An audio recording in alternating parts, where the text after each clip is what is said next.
Well, this summer's drought has broken all kinds of records, and it's certainly been tough on a lot of farmers. But it is nothing compared to what happened exactly 200 years ago. In 1816, most of the world experienced a summer that felt, well, more like winter. 2 on your side's Danny Spiewak takes us back to 1816 tonight with the story of how people in western New York coped with what's now known as the year without a summer. Buffalo's roots trace back to the early 19th century, when a few thousand people lived here on the shores of Lake Erie.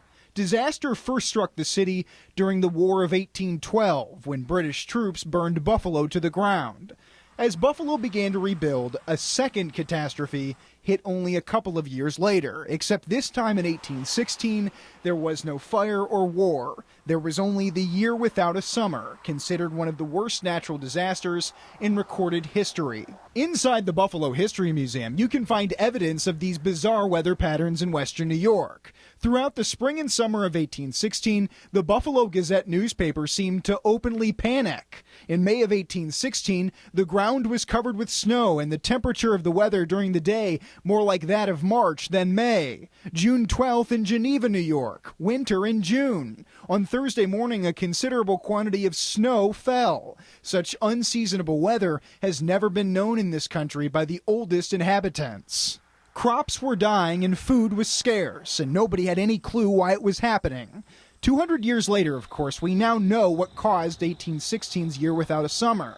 Allow Jason Sample to explain. He's a trustee with the Chautauqua County Historical Society. In 1815, actually, is when a volcano had erupted Mount Tambora down in the Indies, in the Indian Ocean.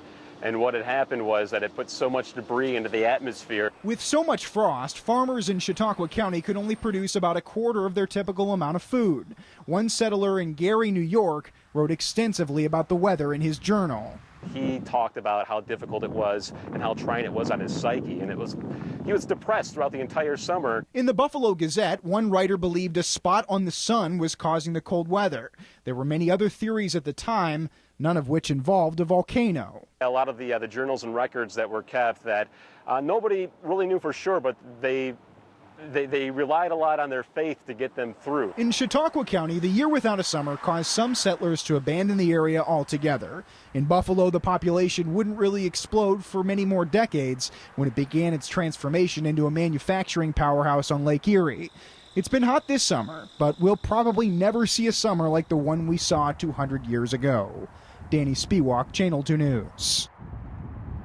Thanks very much, Danny. And, well, it makes you appreciate the summer that we had all the more because we had, Kevin, more than our share of warmth and sunshine the past few months. You know, we've been saying it all week long, Mary Alice, that the August we just finished was the third warmest month, period, anytime.